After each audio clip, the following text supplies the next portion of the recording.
Sejam bem-vindos ao Advogado do Diabo, a Justiça e os Números. Eu sou a Diana Ramos, diretora do Jornal Negócios. O Advogado do Diabo é o Luís Miguel Henrique. Olá, Miguel, bem-vindo. E esta semana temos connosco a Diana Ralha, bem-vinda também. Ela é diretora da Associação Lisbonense de Proprietários. E Diana está aqui hoje connosco porque vamos falar do pacote de medidas do Governo para a Habitação, que está a gerar muitas críticas e que entrou em consulta pública até ao dia 10 de março, para depois ser então aprovada num Conselho de Ministros quase com bastante rapidez, a 16 de março. O Governo está a colocar pressa também neste dossiê.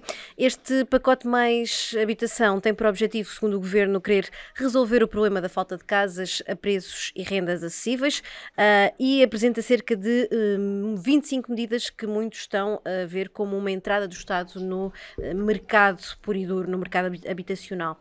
As medidas mais consensuais são relativas à agilização dos licenciamentos, mas há outras medidas que estão a ser muito mais contestadas, aliás, como é a questão dos imóveis devolutos e do alojamento local, que têm sido muito criticadas e, em alguns casos, até tem sido analisada a questão constitucional da própria iniciativa, porque não é uma medida, é só uma ideia, não há medidas concretas ainda formuladas na lógica de legislação. E, Diana, António Costa teve aqui um ataque de socialismo radical, como afirmou esta semana o comentador televisivo Luís Marques Mendes. O que é que temos aqui com este pacote mais habitação?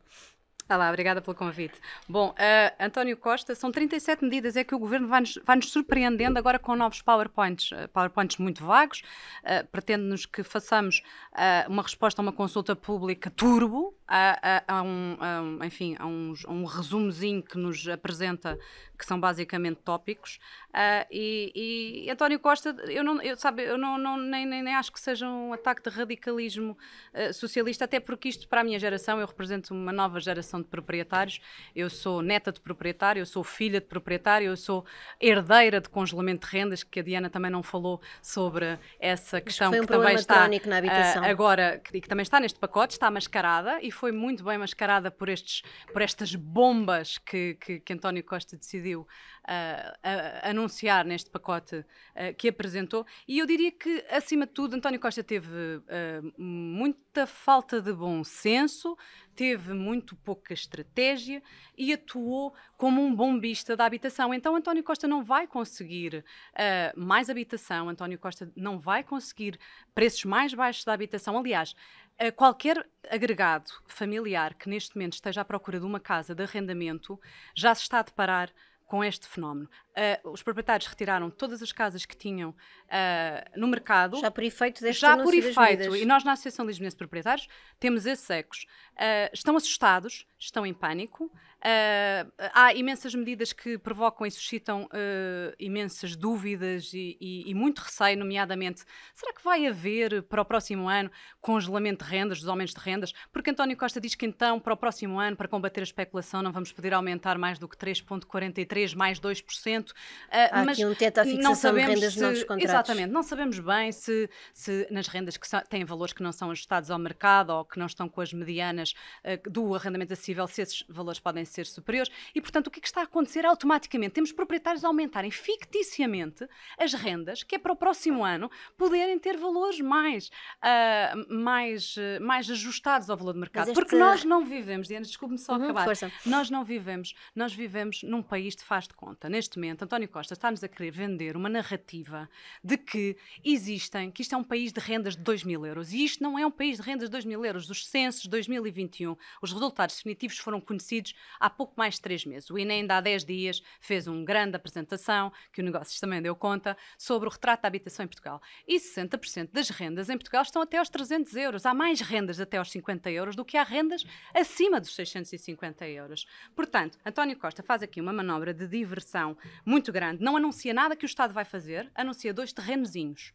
em Lisboa e no Porto, onde vai construir 300 casinhas modulares em Lisboa e 70 casinhas no Porto. Diana, mas o que é facto é que se abrirmos, por exemplo, alguns dos portais onde se pode consultar a disponibilidade que há de imóveis para habitação, encontramos casos de T0s e T1s com áreas absolutamente minúsculas a valores muito próximos já dos 1.000 euros. Eu quando sei, a Diana, realidade que acontecia... Mas é que o INE depois não nos diz isso. A realidade que existia nos centros urbanos há 10 anos, há uma década, eram de valores de rendas próximos dos 500, 600 euros.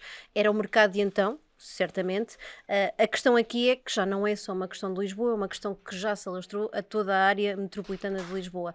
Mas este receio de que se fala e esta subida das rendas é também por um receio de o mercado estar, de alguma forma, a ver o próprio Estado a entrar e a desequilibrá-lo ainda mais? Claro, é um mercado ultra traumatizado e é um mercado ultra traumatizado pelo Estado, e o Estado adiciona camadas de trauma. Nós tivemos a oportunidade de dizer isso à Ministra da Habitação na véspera dela apresentar com António Costa este pacote, que é assim, eu não acredito que António Costa tenha lá um assessor dedicado a engendrar planos para fazer mal aos proprietários. Eu acho que muitas das vezes o legislador não tem ali uma intenção de fazer deliberadamente mal aos proprietários. Mas a verdade é que, quando eu digo que existe de facto uma falta de bom senso e de desnorte total, e também um excesso de confiança que advém aqui eventualmente de uma maioria absoluta, é que este tipo de pacote de medidas tem que ser debatido com pinças, com os agentes do mercado e com agentes ultra traumatizados de um conjunto de medidas. E, portanto, quando o António Costa esteve absolutamente refém de dois partidos da extrema-esquerda durante uma legislatura e fez um conjunto enorme, tomou um conjunto enorme de medidas que foram ofensivas ao direito de propriedade. E agora até tinha condições para atenuar um pouco essas medidas. E, portanto, quando vem apresentar um pacote de medidas que tem coisas boas, nós se calhar estamos aqui no advogado do diabo e podemos falar dessas coisas boas que foram completamente abafadas pelas coisas más que apresenta, e que apresenta até com um tom gozão e quase descarado, a dizer que o direito de propriedade não se sobrepõe a outros direitos, que não existe incumprimento no arrendamento, que isso é uma mentira, e, portanto, quase que descaradamente gozando com os proprietários, desconhecendo não, porque eu penso que o Primeiro-Ministro sabe perfeitamente quem são os proprietários, porque se não sabe, eu vou voltar a dizer quem são os proprietários. Os proprietários não são a Diana Ralha com 44 anos, os proprietários são idosos, são reformados, são pessoas que têm rendimentos, que oferem rendimentos abaixo do limiar do mínimo de sobrevivência. Não são burgueses de cartola, especuladores, como Mariana Mortágua faz crer que são. É uma imagem engraçada, de facto. Miguel, apesar de muitos apontarem este movimento e estas medidas como uma entrada do Estado no mercado, havia ou não havia sinais, e se calhar já falamos aqui também outras vezes disto, de que o mercado poderia não estar a dar todas as respostas também às necessidades, sobretudo dos mais jovens e de algumas famílias com mais dificuldades? Bom, deixa-me lá tentar, numa primeira questão. Isto tem que ser visto de vários prismas, e para mim há o prisma... Isto hoje é uma conversa que já percebemos vai ser longa e animada. Temos de ver isto do prisma político, do prisma social, do prisma económico e do prisma jurídico. Numa só palavra, para mim, e agora vou ser um bocadinho mais agressivo, este pacote de medidas roça qualquer coisa entre a mentira e a estupidez. Não há outra forma.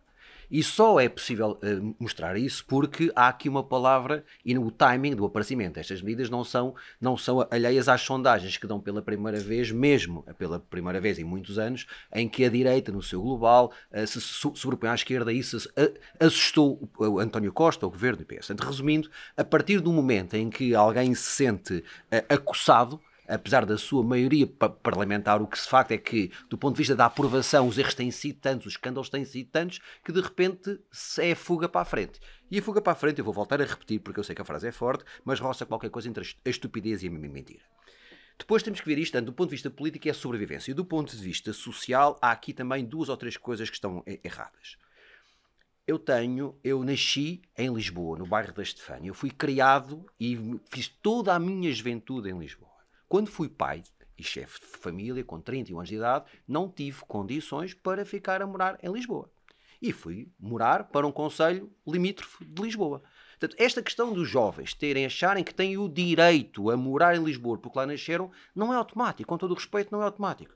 Na minha equipa de advogados, e entre funcionários administrativos e equipa somos 5 chefes de família, nenhum conseguiu morar em Lisboa. Eu só aos 48 anos de idade é consegui ter condições para comprar uma casa em Lisboa para ter os meus filhos a viver.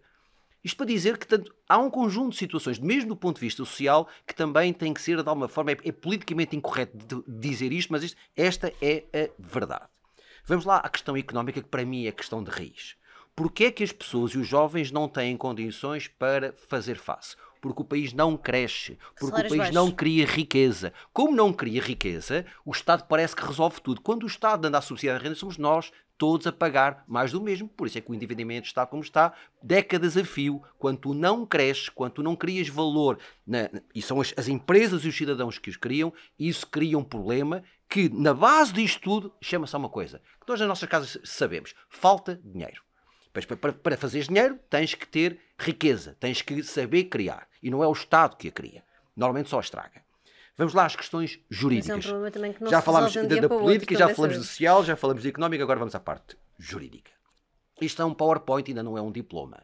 Não faço a mais pequena ideia como é que isto vai ser transformado em letra de lei, como é que isto vai passar, nomeadamente, se tudo isto for aplicado, no Tribunal Constitucional. Mas vamos imaginar, por absurdo que pareça que vai conseguir. Alguém tem a ideia da litigância que aí vem? Alguém tem a ideia das irregularidades que aí vem? Alguém tem a ideia da evasão fiscal que aí vem? Alguém mediu os passos disso? Ou apenas voltamos ao princípio? Toda a gente tem consciência disso, porque as pessoas não são estúpidas nem são parvas no Conselho de Ministros, apenas percebem que para sobreviver hoje não importa então esse custo. E deixam-nos uma bomba de napalm, como a Diana aqui ainda há bocadinho estava a dizer. Em relação à tua pergunta e feita a introdução, a questão que a mim me parece é: o mercado não estava a dar resposta? Óbvio que não.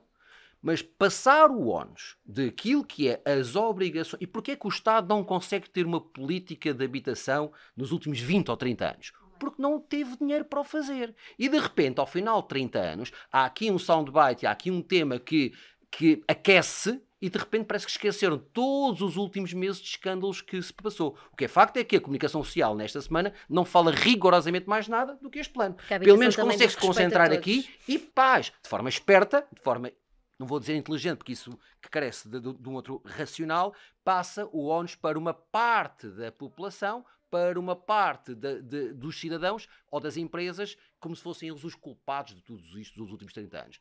Volto a dizer. Algo entre a mentira e a estupidez é aquilo que nós aqui temos. Mas também a atenção que é dada tem a ver com o facto da habitação dizer tanto e a tantas pessoas, claro. Não é? Diana, e se me permites, Diana e Miguel, se me permitem, quer dizer, são 7 anos de governação deste governo em que a habitação foi a palavra mais batida, o PRR, o arrendamento acessível, e são 7 anos em que nada foi feito. E são 7 anos de receita histórica, fiscal, que o imobiliário deu a Fernando Medina. E são 7 anos, ou mais de uma década, e se estivermos a falar de Lisboa, isto é extraordinário, porque se estivermos a falar de Lisboa, os 2 protagonistas desta conferência de imprensa, deste pacote de habitação, foram presidentes da Câmara de Lisboa. António Costa, Fernando Medina. O que é que eles fizeram em Lisboa? 0. Portanto, estamos a falar de 7 anos no Governo Central e estamos a falar, eu não sei, 15?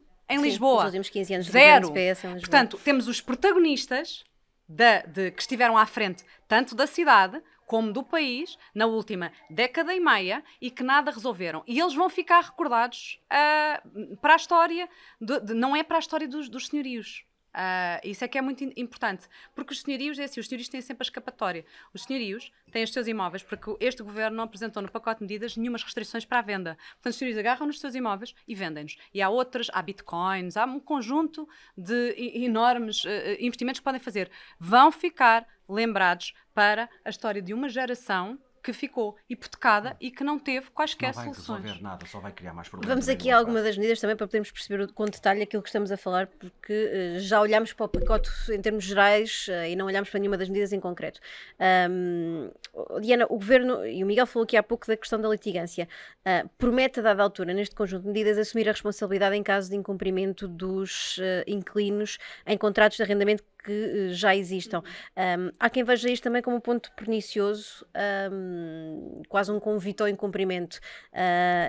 Isto é, de alguma forma, motivo para convencer os senhorios a colocarem mais casas no mercado? E, por outro lado, como é que estamos em termos do próprio incumprimento no pagamento de rendas? Não há dados muito atuais sobre esta matéria. Sim, sim, bom, enfim, essa medida é mais um labirinto kafkiano que este PowerPoint nos propõe, não é? Sem qualquer, propõe-nos navegar sem qualquer mapa ou bússola, e talvez o Miguel até, eu não sou advogada, portanto eu sou licenciada em marketing, mas tenho alguma experiência na ótica do utilizador, não é? Porque o Primeiro-Ministro António Costa tem a descomunal lata, e eu agora vou mesmo usar o português bem falado, de dizer nesta conferência de imprensa que não existe incumprimento no arrendamento. Portanto, ofende milhares de proprietários, milhares de associados da ALP que convivem diariamente e depois de 3 anos de pandemia, com o flagelo que foi o incumprimento durante a pandemia, aliás, provocado por legislação que este governo aprovou e que permitiu, sem qualquer aviso, comunicação, deixar de pagar a renda e sem Há quem diga até que os próprios proprietários com 3 meses de renda não vão exatamente. acionar E, portanto, ninguém, até pelos custos que têm. Ora bem. Portanto, com o processo do Balcão Nacional. O Primeiro-Ministro teve a lata de dizer em conferência de imprensa e reforçar que havia alguns profissionais do incumprimento, mas não, as pessoas eram cumpridores. É a primeira coisa que se deixa de pagar, é a renda. Porque se sabe que os tribunais não funcionam, só se pode acionar um despejo aos 3 meses de incumprimento e, portanto, como é que vai funcionar este mecanismo do Estado poder assumir o incumprimento? Não sabemos, portanto, aos 3 meses, vamos fazer o exercício, Miguel, faça aqui comigo. Aos 3 meses de incumprimento, portanto, eu tenho uma renda de 500 euros, vamos começar, 1.500 euros de prejuízo, eu não sei como é que já como, não é? Eu sou um idoso de 65 anos que só tem uma renda. Já não tenho 1.500 euros, não, vou ao banco ali alimentar pedir bolachinhas para comer. Aos 3 meses, escrevo uma cartinha e peço ali aos correios para me pagarem o selo, para mandar ao inquilino dizer, olha, vou denunciar o contrato. E depois, mas isto se eu tiver o domicílio convencionado, porque muitos dos senhorios utilizam minutas indiferenciadas que encontram na internet ou que não sei o quê, e não têm o domicílio convencionado, porque se não tiver o domicílio convencionado, vou ter que fazer uma notificação judicial avulsa, onde tenho que contratar um advogado que custa os custos são muito mais elevados. Algum dinheiro. Pronto, mas depois o inquilino tem mais 30 dias ou 60 para responder. Pronto, portanto, então já se passaram o quê? 6 meses. E depois... 6 meses ou um ano. Exato, 6 meses. Portanto, neste período já passa um ano. O Estado, pelo PowerPoint, isto não se percebe. O Estado paga... e depois o Estado, através da Segurança Social, vai ter que indagar se foi um divórcio, se é porque ficou desempregado, e nós sabemos como funciona a máquina burocrática. É rápida e eficiente. E, portanto, vai demorar o quê? Por exemplo, nas regulações do poder paternal, às vezes demora 2 anos, não é? Para indagar os relatórios sociais. Portanto, o Estado vai demorar quê? 6 meses? Portanto, entretanto, já se passou 1 ano e meio. O proprietário, 1 ano e meio, portanto, já perdeu 7.500 euros. Entretanto, coitadinho, já está esquelético, não é? Teve que ir pedir ele próprio ajuda à Segurança Social de alimentação. É um retrato fiel a este, Miguel. Um bocadinho. Com uma questão, deixa-me só dizer o seguinte. Um dos fatores que às vezes inibe a pessoa ao não cumprimento é a existência de fiadores. De garantes. Porquê? Às vezes já não é só tu, é porque ou pões o pai, ou pões a mãe, etc. Nesta situação, a tentação de incumprir é brutal, porque tu tens alguém que vai pagar a conta por ti. Portanto, é muito importante perceber que realmente é um convite, e se acharmos que não é assim que funciona parte do cérebro humano, peço imensa desculpa, não se percebe nada do que é que se passa lá fora, e esta é a questão. Agora, do ponto de vista da litigância, do ponto de vista do conjunto de criação de condições para que nada disto seja uma solução e apenas vá agravar uma parte do problema, eu não tenho dúvida rigorosamente alguma em relação a isso. E agora vamos aqui àquele tema mais polémico do pacote de medidas que foram apresentadas, que é a questão da requisição pelo Estado das casas devolutas para colocação em regime de arrendamento acessível.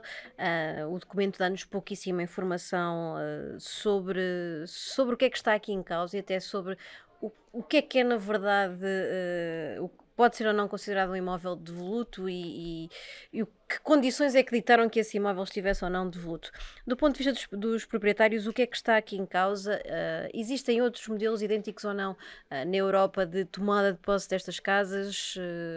olhando um bocadinho também para a medida, ela existe, não existe noutros países e como é que vem esta decisão de classificar uma casa como devoluto ou não? Bom, esse expediente já existe, não é? Para efeitos de IMI. Há o agravamento de IMI, que pode ser agravado até 6 vezes, não é? Portanto, já existe e as câmaras já o podem fazer. Penso, não sei se foi o Negócios que noticiou que há 9.000 imóveis que estão declarados devolutos, portanto, muito poucos. Até porque sabemos que, a nível de funcionários públicos, para esse efeito, para declarar, para cruzar os dados com os fornecedores, há imensos fornecedores, o mercado foi liberalizado, e depois há imensas atenuantes, e, portanto, até um senhorio pode até contratar fornecedores, ir lá acender a luz ou ter um contador automático que liga e desliga. A criatividade Sim, vai a estar questão ao do rumo. contador é essencial até por causa dos 6 meses de ter ou não... Portanto, Até a tecnologia contadores hoje em a dia, questão do arrendamento... só um bocadinho, até porque a tecnologia hoje em dia que te faz... Exato. Tu não precisas fazer tudo. Não é preciso pôr um robô em casa para tu teres. E começas a ligar, a desligar durante determinadas horas, 2 horas ao dia, tu ligas e desligas, e pronto, e depois lá a vizinha do lado que vai-te lá abrir a torneira. A criatividade para conseguir contornar um conjunto de coisas que venham a ser prática, por isso é que eu digo, isto é uma mão vazia de um lado e outra mão cheia de nada. Mas peço desculpa pelo não. Há aqui também questões que eu não vi de forma nenhuma esclarecidas, ainda que isto Voltas seja a um dizer um PowerPoint, não Sim. seja uma proposta de... Politicamente isto teve o efeito desejado. A questão, por exemplo, dos inventários e das Sim. heranças conflituosas, e haverá muitas... Completamente. As heranças indivisas é uma das questões que mais estão A preocupar. que mais estão envolvidas em imóveis devolutos e só que também quem não conhece a realidade Estamos a falar de 5, 6, 7 anos para resolver um processo desses. E na questão dos devolutos, e se estivermos a falar de devolutos vazios e não devolutos degradados, não é? Quer dizer, o Estado não pode também, novamente, estar a apontar o dedo aos proprietários privados quando é ele o maior proprietário, ele e o setor social, como a Santa Casa, o maior proprietário de devolutos, não é? E, portanto, muito rapidamente a sociedade civil também já se organizou e, portanto, já surgiram inúmeros grupos das redes sociais a identificar, e já estão a identificar também no Google Maps, todos os devolutos que estão há anos e anos e anos, muitos deles em grandes condições de habitabilidade, sem qualquer sinalização. Agora, o que está aqui em causa é, obviamente, o elementar direito de propriedade e de fazermos o que quisermos com a nossa propriedade e pormos lá quem quisermos. Agora, eu acho extraordinário e eu trabalho em comunicação e, portanto, e sou assessora de imprensa, e, portanto, percebo muito bem os expedientes de comunicação e tudo o que são estratégias de comunicação. E acho extraordinário quererem-nos comparar a países escandinavos, como a Dinamarca ou a Holanda, não é? Que foi essa tentativa que surgiu. E a Associação Lisbonense de Proprietários não é uma associação de proprietários de vão de escada. E há alguns casos em certas regiões de Espanha também, por causa da autonomia regional. Exatamente, mas a Associação Lisbonense de Proprietários é membro da União Internacional de Propriedade Imobiliária, que congrega 28 países europeus e representa 5 milhões de proprietários à escala europeia. E no dia a seguir à apresentação deste pacote, havia uma reunião da Comissão Executiva da WIPI, em Bruxelas, no qual o nosso Presidente esteve presente e onde pôde expor, em linhas gerais, aquilo que tinha sido apresentado, e ainda se sabia até muito pouco, porque nem havia este PowerPoint, só havia um dos PowerPoints e não um dos 3. E todos os países presentes, e por acaso a Dinamarca não pertence, mas a Noruega pertence, e de imediato ficou mandatada para contactar a Dinamarca.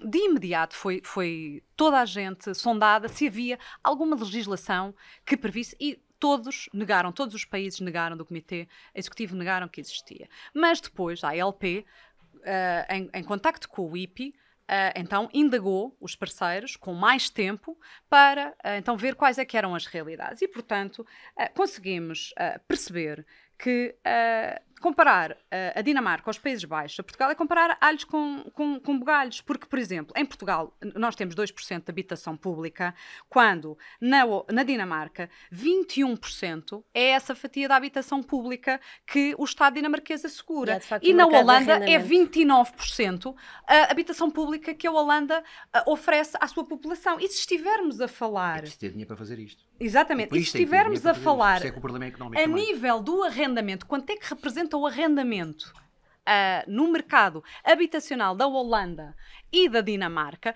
que cá em Portugal, de acordo com os censos de 2021, representa, porque cresceu porque cresceu, porque o mercado de arrendamento cresceu de 2011 para 2021, apesar de todos estarmos a dizer que há uma crise enorme no arrendamento. Representa 21% em Portugal em 2021, mas na Holanda representa 40,8% e na Dinamarca representa 50%. São mercados com outra maturidade. Portanto, o que é que nos dizem os nossos parceiros? E nós não falámos com a Dinamarca porque ela não é membro da WIPI. O que nos dizem os nossos parceiros da Noruega que falaram com a Dinamarca, dizem essa legislação existe, mas não é utilizada porque o Estado tem tem uma parte da habitação social muito significativa na sua mão e não precisa de estar a fazer posse administrativa de nenhum imóvel, porque a habitação social é o Estado que assegura com as suas políticas de habitação que tem. Este programa já vai longo, vamos tentar aqui ser um bocadinho mais concisos. Miguel, do ponto de vista jurídico, que dúvidas é que isto levanta?